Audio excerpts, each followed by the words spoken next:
jeune sergent Joseph Pobéguin pensait sans doute vivre une nouvelle aventure très formatrice lorsqu'il a pris part à la mission Flatters. L'objectif de cette mission, repérer le tracé d'une future voie de chemin de fer entre le Maghreb et l'Afrique subsaharienne. Pourtant, en ce 15 février 1881, après déjà plus de 2 mois de marche dans le désert, ce Breton de 27 ans doit bien le reconnaître, la souffrance prend le pas sur toute autre considération. Comme les 90 hommes de l'expédition, il est assailli par la fatigue. Si l'on ne trouve pas assez vite une source d'eau, les conséquences s'annoncent tragiques. Seulement, le colonel Flatters, qui commande cette mission, affiche sa confiance de son côté. On lui a dit qu'il trouverait des puits dans le Hogar, et justement, le majestueux massif saharien se dresse déjà au loin. Encore quelques longues heures de marche dans le sable et la rocaille, et on y sera, se dit-il. Alors Joseph n'a pas le choix, il suit son chef, il s'efforce de garder le rythme sous ce soleil brûlant. Enfin, au prix d'efforts insurmontables, l'expédition atteint le mont Atakor. C'est le moment pour la dizaine de Français, pour la cinquantaine de tirailleurs algériens et la trentaine de chameliers, le moment d'installer leur camp. Puis, Flatters donne ses directives, il emmènera un petit détachement explorer les environs pendant qu'un groupe ira chercher de l'eau.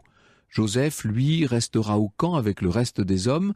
Pour le jeune Breton, garder les tentes n'est sans doute pas la mission la plus palpitante, mais on peut imaginer qu'il n'est pas mécontent de pouvoir souffler un peu. Il regarde donc les 2 autres groupes partir à l'assaut du Hogar.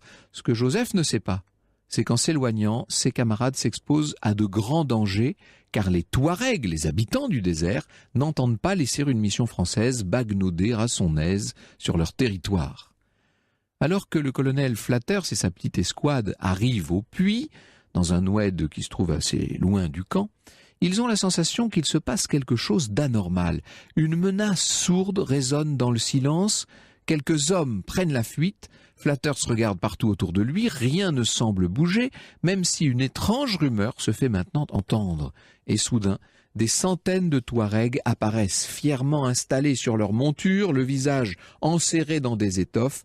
Ils ne cachent pas leurs intentions. Les voilà qui s'élancent dans la pente qui donne sur l'oued et tourbillonnent autour des hommes du colonel, pris au piège. Leurs lances vont faire des ravages. Flatters tente bien de contre-attaquer avec son pistolet, mais très vite, il manque de munitions, il est sans défense, impuissant, et à son tour, il tombe. Des membres du groupe chargé de la corvée d'eau, qui assistent à la scène de loin, même de très loin, tentent d'intervenir, mais eux aussi sont subjugués par la vitesse, par le nombre des adversaires, et finalement, les hommes restés en retrait comprennent qu'il n'y a pas d'alternative. Un tirailleur particulièrement réactif prend les choses en main et il va conduire une partie de la troupe au camp, et ce malgré le harcèlement des Touaregs sur une partie du chemin.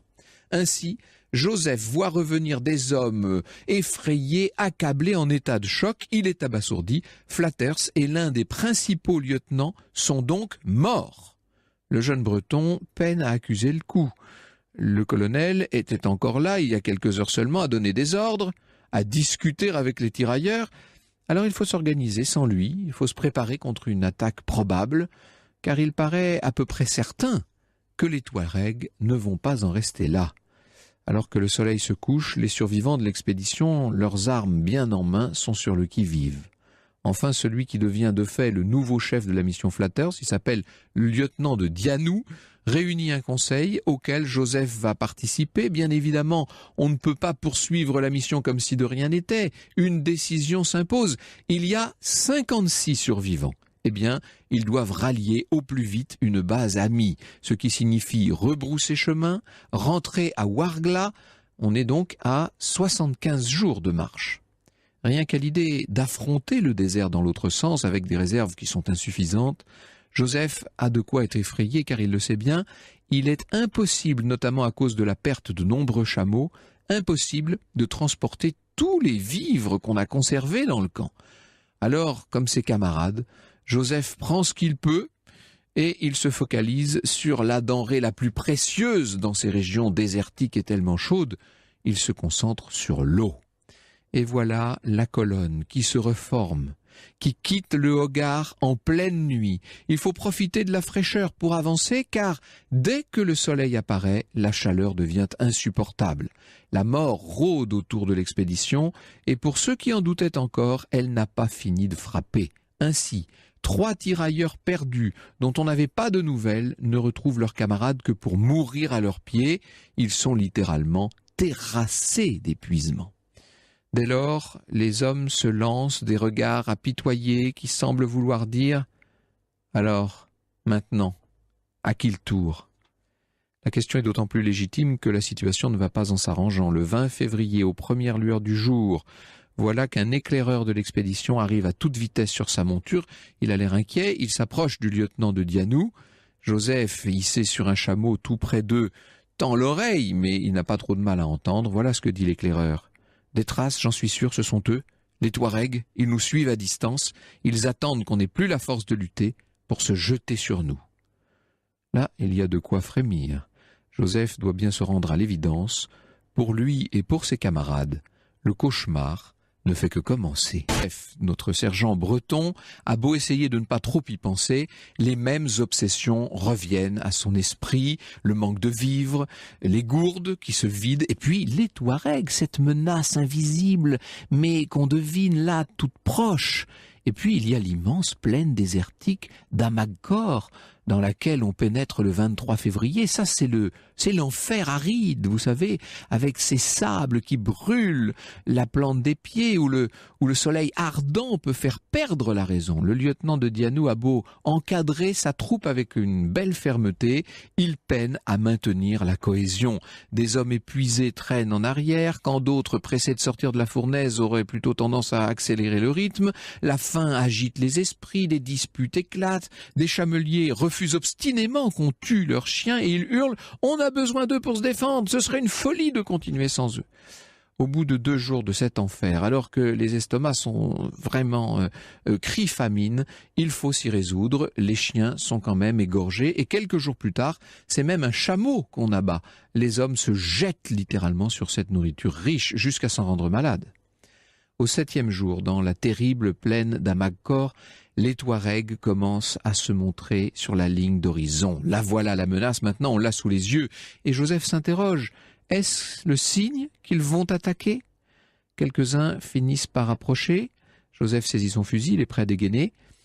Il est peut-être faible, mais il n'a pas l'intention de se laisser tuer sans résistance. Seulement là, surprise, les Touaregs portent un drapeau blanc. Ils souhaitent juste parlementer. Le lieutenant de Dianou envoie donc un émissaire à leur rencontre et ce que veulent les Touaregs, c'est récupérer 4 chameaux que les membres de la mission Flatters auraient volés, disent-ils. Dianou trouve un compromis, il accepte de les payer un bon prix. Les Touaregs vont donc repartir sans trop s'éloigner. Toutefois, on les reverra plusieurs fois dans les jours suivants, sans bien saisir quelles sont leurs intentions. Moi, je commence à les deviner, leurs intentions. Bientôt, un peu de réconfort, Joseph et ses camarades, complètement épuisés, atteignent un point d'eau. Les réserves d'eau sont renouvelées, ça c'est formidable. Des animaux sauvages peuvent être chassés. Ça fait du bien avant de repartir. Encore 5 jours et l'éprouvante traversée de la plaine d'Amagkor va se terminer. Dans la colonne de l'expédition, certains sentent un soulagement poindre. Le pire est peut-être passé après tout. Mais les tirailleurs font grise mine. C'est maintenant que les Touaregs vont nous attaquer, pense-t-il. Alors, quand on voit à nouveau un groupe agiter un drapeau blanc, certains se méfient. Les Touaregs se montrent pourtant conciliants. Ils expliquent qu'ils possèdent des dattes en quantité qui sont prêts à en fournir. Le soir même, chacun se jette avec avidité sur cette manne du désert. Les dattes ne sont pas très bonnes, elles sont pleines de sable, peu importe à vrai dire, ça fait un bien fou de se mettre quelque chose sous la dent. Seulement ce repas inespéré est suivi d'une catastrophe. Un vent de folie se met à souffler sur le camp. Alain Reynac raconte, les hommes se mirent à courir en tous sens, les uns s'enfuirent avec des gestes de dément, les autres tombèrent à terre en proie à d'étranges convulsions. Le camp entier retentissait de hurlements, des tirailleurs se jetaient sur les sentinelles ou se tordaient sur le sable. Les rares hommes qui conservent à peu près la raison se rendent à l'évidence, les dattes évidemment étaient empoisonnées. Alors, ils tentent d'empêcher les plus déments de se perdre dans le désert, ils les font vomir. Joseph fait partie des victimes du poison. Pendant sa crise de folie, il se coupe violemment le pied. Une très vilaine blessure, de quoi sérieusement le gêner pour la suite de la marche. Quelques heures plus tard, alors que le calme est quand même revenu, le constat est terrible. 5 hommes ont disparu. Tant pis, le danger est trop grand. Il faut repartir au plus vite en abandonnant ses 5 compagnons à leur sort. Et à nouveau, en chemin, on s'inquiète. Joseph a mal.